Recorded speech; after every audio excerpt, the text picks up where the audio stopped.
जय नंदीश्वर, जय भोलेनाथ। आप सभी शिव भक्तों का हमारे इस YouTube चैनल में हार्दिक स्वागत है। भगवान भोलेनाथ की कृपा से आपकी समस्त मनोकामनाएं पूर्ण हो। दोस्तों, आप दुनिया में किसी भी शिव मंदिर में चले जाएं, कहीं पर भी, तो आपको सबसे पहले जिनके दर्शन होते हैं वो हैं भगवान नंदीश्वर। भगवान नंदीश्वर न सिर्फ देवाधिदेव भगवान शिव की सवारी हैं, बल्कि सभी गणपतियों के प्रमुख सेनापति भी हैं। और भगवान भोलेनाथ और माता पार्वती इन्हें अपने पुत्र के समान प्रेम करते हैं। यहाँ तक कि अगर हम कोई भी प्रार्थना करते हैं, कोई भी पूजा करते हैं, लेकिन नंदीश्वर की पूजा नहीं करते हैं, तो भगवान शिव उस पूजा को स्वीकार नहीं करते हैं। भगवान शिव की पूजा से पहले नंदीश्वर की पूजा अत्यंत आवश्यक होती है। और शास्त्रों के अनुसार अगर आप किसी भी मनोकामना के लिए भगवान शिव की आराधना करना चाहते हैं, तो सबसे पहले नंदीश्वर के कान में अपनी मनोकामना कहनी चाहिए। जो मनोकामना नंदीश्वर के कान में हम कहते हैं, निश्चित ही भगवान शिव उसे पूर्ण करते हैं। शास्त्रों में तो यहाँ तक कहा गया है कि भगवान नंदीश्वर शिव के ही स्वरूप हैं। तो क्या आपने कभी नंदीश्वर की कथा सुनी है, जाना है कि नंदीश्वर का जन्म किस प्रकार से हुआ और वो भगवान शिव को इतने प्रिय क्यों हुए? चलिए, शिव पुराण की कथा के माध्यम से नंदीश्वर से ही जानते हैं कि उनका जन्म किस प्रकार से हुआ और वो भगवान शिव को इतने प्रिय क्यों हैं और किस प्रकार से उन्हें गणाध्यक्ष बनाया गया, सभी गणों का नायक बनाया गया, अधिपति बनाया गया। ये सारी कथा नंदीश्वर के मुख से शिव पुराण के माध्यम से जानने का प्रयास करते हैं। और शिव पुराण की शतरुद्र संहिता में नंदीश्वर के विषय में जानने की अभिलाषा रखते हुए श्री सनत कुमार जी ने नंदीश्वर से ही पूछा, हे प्रभु, आप महादेव के अंश से उत्पन्न होकर पीछे शिव को कैसे प्राप्त हुए थे? वह सारा वृतांत मैं आपसे सुनना चाहता हूँ, उसे वर्णन करने की कृपा करें। नंदीश्वर बोले, हे सर्वज्ञ सनत कुमार जी, मैं जिस प्रकार महादेव के अंश से जन्म लेकर शिव को प्राप्त हुआ उस प्रसंग का वर्णन करता हूँ, तुम सावधानी पूर्वक श्रवण करो। शिलाद नामक एक धर्मात्मा मुनि थे।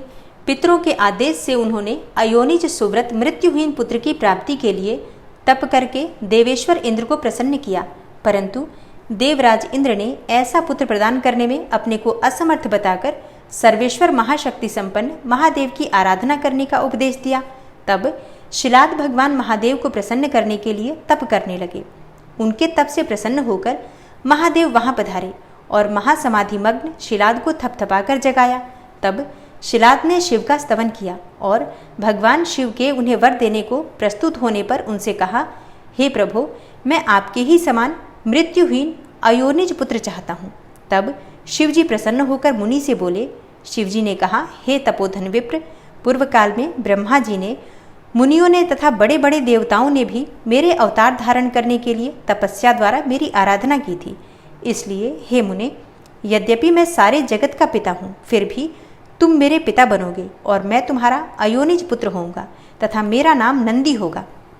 नंदीश्वर जी कहते हैं, हे मुने, यूं कहकर कृपालु शंकर ने अपने चरणों में प्रणिपात करके सामने खड़े हुए शिलाद मुनि की ओर कृपा दृष्टि से देखा और उन्हें ऐसा आदेश देकर वे तुरंत ही उमा सहित वहीं अंतर्ध्यान हो गए। महादेव जी के चले जाने के पश्चात महामुनि शिलाद ने अपने आश्रम में आकर ऋषियों से वह सारा वृतांत कह सुनाया।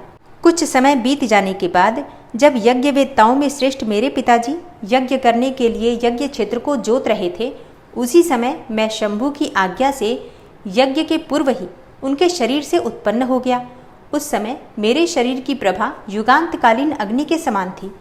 तब सारी दिशाओं में प्रसन्नता छा गई और शिलाद मुनि की भी बड़ी प्रशंसा हुई। उधर शिलाद ने भी जब मुझ बालक को प्रलयकालीन सूर्य और अग्नि के सदृश प्रभाशाली, त्रिनेत्र, चतुर्भुज, प्रकाशमान, जटामुकुटधारी, त्रिशूल आदि आयुधों से युक्त सर्वथा रुद्र रूप में देखा, तब वे महान आनंद में निमग्न हो गए और मुझ प्रणम्य को नमस्कार करते हुए कहने लगे।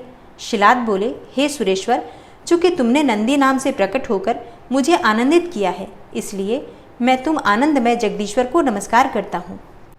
नंदीश्वर जी कहते हैं, हे मुने, तदनंतर जैसे निर्धन को निधि प्राप्त हो जाने से प्रसन्नता होती है, उसी प्रकार मेरी प्राप्ति से हर्षित होकर पिताजी ने महेश्वर की भली भांति वंदना की और फिर मुझे लेकर वे शीघ्र ही अपनी पर्णशाला को चल दिए। हे महामुने, जब मैं शिलाद की कुटिया में पहुंच गया, तब मैंने अपने उस रूप का परित्याग करके मनुष्य रूप धारण कर लिया। तदनंतर शालंकायन नंदन पुत्रवत्सल शिलाद ने मेरे जात कर्म आदि सभी संस्कार संपन्न किए। फिर 5वें वर्ष में पिताजी ने मुझे शांगो पांग संपूर्ण वेदों का तथा अन्यान्य शास्त्रों का भी अध्ययन कराया। 7वां वर्ष पूरा होने पर शिवजी की आज्ञा से मित्र और वरुण नाम के मुनि मुझे देखने के लिए पिताजी के आश्रम पर पधारे। शिलाद मुनि ने उनकी पूरी आवभगत की। जब वे दोनों महात्मा मुनीश्वर आनंद पूर्वक आसन पर विराज गए, तब मेरी ओर बारंबार निहार कर बोले। मित्र और वरुण ने कहा, हे तात शिलाद, यद्यपि तुम्हारा पुत्र नंदी संपूर्ण शास्त्रों के अर्थों का पारगामी विद्वान है, तथापि इसकी आयु बहुत थोड़ी है। हमने बहुत तरह से विचार करके देखा, परंतु इसकी आयु 1 वर्ष से अधिक नहीं दिखती। उन विप्रवरों के यो कहने पर पुत्रवत्सल शिलाद नंदी को छाती से लिपटाकर दुखार्त होकर फूट फूट कर रोने लगे। तब पिता और पितामह को मृतक की भांति भूमि पर पड़ा हुआ देखकर नंदी शिवजी के चरण कमलों का स्मरण करके प्रसन्नतापूर्वक पूछने लगा, हे पिताजी, आपको कौन सा ऐसा दुख आ पड़ा है जिसके कारण आपका शरीर कांप रहा है और आप रो रहे हैं? आपको वह दुख कहाँ से प्राप्त हुआ है? मैं इसे ठीक ठीक जानना चाहता हूँ। पिताजी ने कहा, बेटा, तुम्हारी अल्पायु के दुख से मैं अत्यंत दुखी हो रहा हूँ। तुम ही बताओ, मेरे इस कष्ट को कौन दूर कर सकता है? मैं उसकी शरण ग्रहण करूँ। पुत्र बोला, पिताजी, मैं आपके सामने शपथ करता हूँ और यह बिल्कुल सत्य बात कह रहा हूँ कि चाहे देवता, दानव, यम, काल तथा अन्यान्य प्राणी ये सबके सब मिलकर मुझे मारना चाहे तो भी मेरी बाल्यकाल में मृत्यु नहीं होगी। अतः आप दुखी मत हो। तब पिताजी ने पूछा, मेरे प्यारे लाल, तुमने ऐसा कौन सा तप किया है अथवा तुम्हें कौन सा ऐसा ज्ञान, योग या ऐश्वर्य प्राप्त है जिसके बल पर तुम दारुण दुख को नष्ट कर दोगे? पुत्र ने कहा, हे तात, मैं न तो तप से मृत्यु को हटाऊंगा और न विद्या से। मैं महादेव जी के भजन से मृत्यु को जीत लूंगा। इसके अतिरिक्त अन्य कोई उपाय है ही नहीं। नंदीश्वर जी कहते हैं, हे मुने, यो कहकर मैंने सिर झुकाकर पिताजी के चरणों में प्रणाम किया और फिर उनकी प्रदक्षिणा करके उत्तम वन की राह ली। नंदिकेश्वर कहते हैं, हे मुने, वन में जाकर मैंने एकांत स्थान में अपना आसन लगाया और उत्तम बुद्धि का आश्रय लेकर मैं उग्र तप में प्रवृत्त हुआ, जो बड़े बड़े मुनियों के लिए भी दुष्कर था।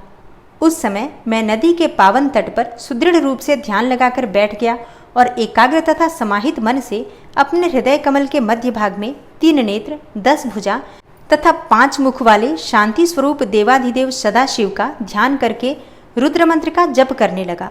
तब उस जप में मुझे तल्लीन देखकर चंद्रार्धभूषण परमेश्वर महादेव प्रसन्न हो गए और उमा सहित वहां पधार कर प्रेम पूर्वक बोले। शिवजी ने कहा, हे शिलादनंदन, तुमने बड़ा उत्तम तप किया है। तुम्हारी इस तपस्या से संतुष्ट होकर मैं तुम्हें वर देने के लिए आया हूँ। तुम्हारे मन में जो अभिष्ट हो वह मांग लो। महादेव जी के यो कहने पर मैं सिर के बल उनके चरणों में लौट गया और फिर बुढ़ापा तथा शोक का निवारण करने वाले परमेशान की स्तुति करने लगा। तब परम कष्टहारी वृषभध्वज परमेश्वर शंभु ने मुझ परम भक्ति संपन्न नंदी को, जिसके नेत्रों में आंसू छलक आए थे और जो सिर के बल चरणों में पड़ा था, अपने दोनों हाथों से पकड़कर उठा लिया और शरीर पर हाथ फेरने लगे। फिर वे जगदीश्वर, गणाध्यक्षों तथा हिमाचल कुमारी पार्वती देवी की ओर दृष्टिपात करके मुझे कृपा दृष्टि से देखते हुए इस प्रकार कहने लगे, वत्सनंदी, उन दोनों विप्रों को तो मैंने ही भेजा था। महाप्राज्ञ, तुम्हें मृत्यु का भय कहाँ? तुम तो मेरे ही समान हो, इसमें तनिक भी संशय नहीं है। तुम अजर, अमर, दुख रहित, अव्यय और अक्षय होकर सदा गणनायक बने रहोगे तथा पिता और सुहृद वर्ग सहित मेरे प्रियजन होगे। तुम में मेरे ही समान बल होगा। तुम नित्य मेरे पार्श्वभाग में स्थित रहोगे और तुम पर निरंतर मेरा प्रेम बना ही रहेगा। मेरी कृपा से जन्म, जरा और मृत्यु तुम पर अपना प्रभाव नहीं डाल सकेंगे। नंदीश्वर जी कहते हैं, हे मुने, यो कहकर कृपा सागर शंभु ने कमलों की बनी हुई अपनी शिरोमाला को उतारकर तुरंत ही मेरे गले में डाल दिया। हे विप्रवर, उस शुभ माला के गले में पड़ते ही मैं 3 नेत्र और 10 भुजाओं से संपन्न हो गया तथा द्वितीय शंकर सा प्रतीत होने लगा। तदनंतर परमेश्वर शिव ने मेरा हाथ पकड़कर पूछा, बताओ अब तुम्हें कौन सा उत्तम वर दूं? फिर उन वृषभध्वज ने अपनी जटा में स्थित हार के समान निर्मल जल को हाथ में लेकर तुम नदी हो जाओ यो कहकर उसे छोड़ दिया। तब वह जल उत्तम ढंग से बहने वाली स्वच्छ जल से परिपूर्ण महान वेगशालिनी दिव्य रूपा 5 सुंदर नदियों के रूप में परिवर्तित हो गया। उनके नाम हैं जटोदका, त्रिश्रोता, वृषध्वनि, स्वर्णोदका और जम्बू नदी। हे मुने, यह पंचनद शिव के पृष्ठभाग की भांति परम शुभ है। महेश्वर के निकट इसका नाम लेने से यह परम पावन हो जाता है। जो मनुष्य पंचनद पर जाकर स्नान और जप करके परमेश्वर शिव का पूजन करता है वह शिव सायुज्य को प्राप्त होता है, इसमें कोई संशय नहीं है। तत्पश्चात शंभु ने उमा से कहा, हे अव्यये, मैं नंदी का अभिषेक करके इसे गणाध्यक्ष बनाना चाहता हूँ। इस विषय में तुम्हारी क्या राय है? तब उमा बोली, हे देवेश, आप नंदी को गणाध्यक्ष पद प्रदान कर सकते हैं, क्योंकि हे परमेश्वर, शिलाद नंदन मेरे लिए पुत्र सरीखा है, इसलिए हे नाथ, यह मुझे बहुत ही प्यारा है। उसके बाद भक्त वत्सल भगवान शंकर ने अपने अतुल बलशाली गणों को बुलाकर उनसे कहा। शिवजी बोले, गणनायकों, तुम सब लोग मेरी एक आज्ञा का पालन करो। यह मेरा प्रिय पुत्र नंदीश्वर सभी गणनायकों का अध्यक्ष और गणों का नेता है, इसलिए तुम सब लोग मिलकर इसका मेरे गणों के अधिपति पद पर प्रेम पूर्वक अभिषेक करो। आज से यह नंदीश्वर तुम लोगों का स्वामी होगा।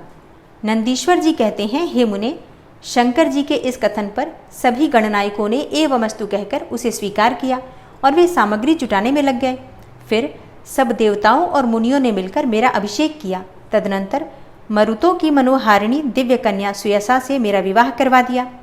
उस समय मुझे बहुत सी दिव्य वस्तुएं मिली। हे महामुने, इस प्रकार विवाह करके मैंने अपनी उस पत्नी के साथ शंभु, शिवा, ब्रह्मा और श्रीहरि के चरणों में प्रणाम किया। तब त्रिलोकेश्वर भक्तवत्सल भगवान शिव पत्नी सहित मुझसे परम प्रेम पूर्वक बोले। ईश्वर ने कहा, हे सत्पुत्र, यह तुम्हारी प्रिया सुयसा और तुम मेरी बात सुनो। तुम मुझे परम प्रिय हो, अतः मैं स्नेहपूर्वक तुम्हें मनोवांछित वर प्रदान करूंगा। गणेश्वर नंदीश, देवी पार्वती सहित मैं तुम पर सदा संतुष्ट हूँ, इसलिए हे वत्स, तुम मेरा उत्तम वचन श्रवण करो। तुम मेरे अटूट प्रेमी, विशिष्ट, परम ऐश्वर्य संपन्न, महायोगी, महान धनुर्धारी, अजेय, सबको जीतने वाले, महाबली और सदा पूज्य होगे। जहाँ मैं रहूँगा वहाँ तुम्हारी स्थिति होगी और जहाँ तुम रहोगे वहाँ मैं उपस्थित रहूँगा। यही दशा तुम्हारे पिता और पितामह की भी होगी। हे पुत्र, तुम्हारे ये महाबली पिता परम ऐश्वर्यशाली मेरे भक्त और गणाध्यक्ष होंगे। हे वत्स, ये ही नियम तुम्हारे पितामह पर भी लागू होंगे। अंत में तुम सब लोग मुझसे वरदान प्राप्त करके मेरा सानिध्य प्राप्त करोगे। नंदीश्वर जी कहते हैं, हे मुने, तत्पश्चात महाभागा उमा देवी वर देने के लिए उत्सुक होकर मुझ नंदी से बोली, बेटा, तुम मुझसे भी वर मांग ले, मैं तेरी सारी अभिष्ट कामनाओं को पूर्ण कर दूंगी। तब देवी के उस वचन को सुनकर मैंने हाथ जोड़कर कहा, हे देवी, आपके चरणों में मेरी सदा उत्तम भक्ति बनी रहे। मेरी याचना सुनकर देवी ने कहा, एवमस्तु, ऐसा ही होगा। फिर शिवा नंदी की प्रियतमा पत्नी सुयसा से बोली। देवी ने कहा, हे वत्से, तुम भी अपना अभिष्ट वर ग्रहण करो। तुम्हारे 3 नेत्र होंगे, तुम जन्म बंधन से छूट जाओगी और पुत्र पौत्रों से संपन्न रहोगी तथा तुम्हारी मुझ में और अपने स्वामी में अटल भक्ति बनी रहेगी। नंदीश्वर जी कहते हैं, हे मुने, इसके बाद शिवजी की आज्ञा से परम प्रसन्न हुए ब्रह्मा, विष्णु तथा समस्त देवगणों ने भी प्रेम पूर्वक हम दोनों को वरदान दिए। तत्पश्चात परमेश्वर शिव कुटुंब सहित मुझे अपनाकर तथा उमा सहित वृष पर आरूढ़ होकर संबंधियों एवं बांधवों के साथ अपने निवास स्थान को चले गए। तब वहां उपस्थित विष्णु आदि समस्त देवता मेरी प्रशंसा तथा शिव और शिवा की स्तुति करते हुए अपने अपने धाम को चल दिए। हे वत्स, इस प्रकार मैंने तुमसे अपने अवतार का वर्णन कर दिया। हे महामुने, यह मनुष्यों के लिए सदा आनंददायक और शिव भक्ति का वर्धक है। जो श्रद्धालु मानव भक्ति भावित चित्त से मुझे नंदी के इस जन्म, वर प्राप्ति, अभिषेक और विवाह के वृतांत को सुनेगा अथवा दूसरों को सुनाएगा तथा पढ़ेगा या दूसरे को पढ़ाएगा, वह इस लोक में संपूर्ण सुखों को भोगकर अंत में परम गति को प्राप्त होगा। तो दोस्तों, ये है आज की कथा, जिसमें आपने भगवान शिव के नंदीश्वर अवतार के बारे में रोचक कथा सुनी। उम्मीद करती हूँ ये वीडियो आपको पसंद आई होगी। इसी प्रकार की और जानकारी के लिए चैनल से जुड़े रहिए और अगर आप कोई विशेष विषय पर वीडियो चाहते हैं तो उसके लिए भी कमेंट बॉक्स में ज़रूर लिखिए। और अगर आप चैनल पर पहली बार आए हैं, अभी तक आपने चैनल को सब्सक्राइब नहीं किया है, तो इसी प्रकार की ज्ञानवर्धक और रोचक जानकारी के लिए चैनल को सब्सक्राइब करके बेल आइकन को ज़रूर प्रेस कर लीजिए। इससे ये होगा कि इस चैनल पर जो भी नई वीडियो अपलोड होंगी उनकी जानकारी आपको सही समय पर प्राप्त होगी। मिलती हूँ मैं आपसे अगली वीडियो में, तब तक के लिए नमस्कार।